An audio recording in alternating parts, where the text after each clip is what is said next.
যিনি সৈয়দুল মুরসালিন খাতামুন নবিয়্যিন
ফিরিয়ে দিয়েছেন।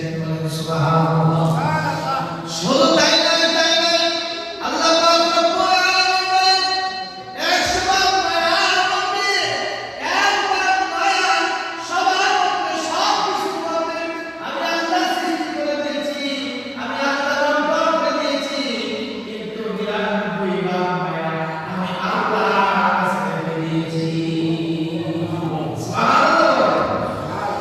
সম্মানিত হাজিরিন, শুধু তাই নয়, এই 99 বার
সুবহানাল্লাহ বলেন না।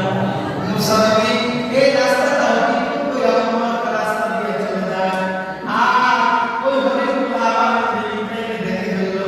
ডাক দিয়ে বলে, মুসা নবী, আল্লাহর পয়গম্বর, আপনি কি আল্লাহর কাছে জিজ্ঞাসা করছেন না আল্লাহ কখন আমাদেরকে বৃষ্টি দিবে? বলেন সুবহানাল্লাহ। মুসা নবী ডাক দিয়ে কয়, ও হরিণের রে, তোরা রে আল্লাহ বৃষ্টি দিব। হরিণগুলা চিন্তা করে নাই কখন দিবে, হরিণগুলা লাফ দিয়ে বলে আলহামদুলিল্লাহ।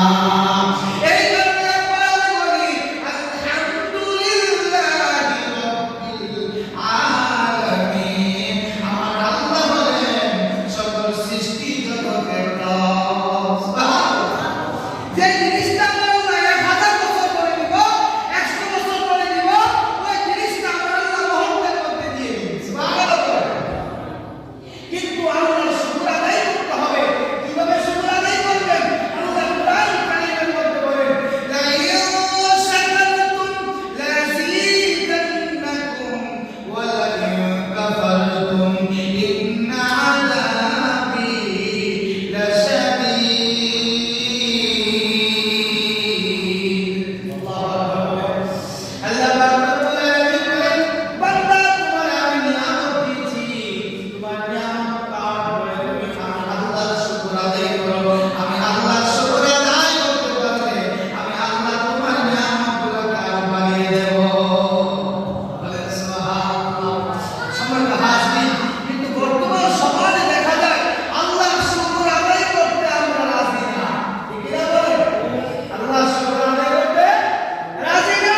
আমরা মানুষরা যত চাই তত পাই, যত পাই তত চাই। ঠিক না বলেন? কেউ যদি 10,000 টাকা মালিক হয়, সে বলে আমি 1 লাখ টাকা মালিক হইলাম। যদি 1 লাখ টাকা মালিক হয়, বা 2 লাখ টাকা মালিক হইলাম। 10 লাখ টাকা মালিক হইলে বা 50 লাখ টাকা মালিক হইলাম।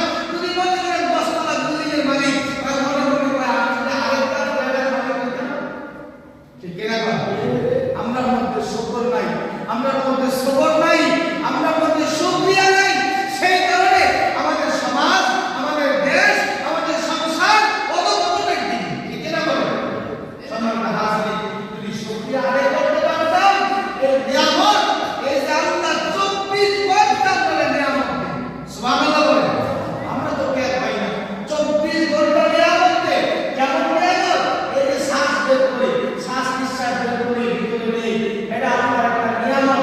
রাত্রেবেলা ঘুমাই গেলে আল্লাহুম্মা বিসমিকা আমুতু ওয়া আহইয়া, আল্লাহর নামে মরে যায়, আমার আল্লাহর নামে আবার জীবিত হয়ে যায়। সুবহানাল্লাহ। কিন্তু একবার আল্লাহর শুকর আদায় করি না। ওই হরিণগুলা যখন শুনছে মুসা আলাইহিস সালাম যখন বলছে, হ্যাঁ তোমাদেরকে বৃষ্টি দিবে, ওই হরিণগুলা রাত বাইরে বলে আলহামদুলিল্লাহ। সুবহানাল্লাহ। মুসা আলাইহিস সালাম ডাক দিয়ে হরিণগুলাকে বলে, এ হরিণেরা, তোমাদেরকে যখন বৃষ্টি দিবে, এখন দিবে না, তোমাদেরকে আল্লাহ 100 বছর পরে বৃষ্টি দিবে। হরিণগুলা কয় আলহামদুলিল্লাহ। সুবহানাল্লাহ। হরিণগুলা আল্লাহর শুকর আদায় করছে। এই কথা বলে মুসা আলাইহিস সালাম ঘরের ভিতরে গেল। ঘরের ভিতরে যায়, ঘরের ভিতরে ঢুকতে ঢুকতে এমন সময় দিনটা অন্ধকার অন্ধকার হইয়া গেছে। সুবহানাল্লাহ। মুসা আলাইহিস সালাম তিনি হঠাৎ করে দেখতেছেন দিনটা অন্ধকার হয়ে, অন্ধকারাচ্ছন্ন হইয়া আজ ধরে বৃষ্টি চলে আসলো। মুসা আলাইহিস সালাম মনে মনে কয়, আল্লাহ কইলে বছর পরে বৃষ্টি দিব, আল্লাহ দেখে দিয়ে লইল। পরের দিন আল্লাহর কাছে গিয়া কয়, আল্লাহ তুমি কাম করো নাকি? সুবহানাল্লাহ। আল্লাহ তুমি কামটা করো নাকি? কইলা কি 100 বছর পরে বৃষ্টি দিবা, 1000 বছর পরে বৃষ্টি দিবা, তুমি যে আমি চাইতে না চাইতে তুমি বৃষ্টি দিয়ে দিলে। সুবহানাল্লাহ বলেন না? আল্লাহ পাক রব্বুল আলামিন মুসা আলাইহিস সালামকে ডাক দিয়ে বললেন, মুসা রে, তুমি যখন ওই হরিণগুলার সামনে দিয়ে চলে যাইতেছো, তখন হরিণগুলা তোমার পেট দিয়ে ধরার পরে তুমি কি বলছিলা? বলছিলাম আল্লাহ আপনি তাদেরকে বৃষ্টি দিবেন। তখন তারা কি বলছিল? তারা বলছে আলহামদুলিল্লাহ। তখন আল্লাহ পাক রব্বুল আলামিন বলেন, তারপরে তুমি কি বলছো? তখন আমি বলছি 100 বছর 1000 বছর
তদ্রুপ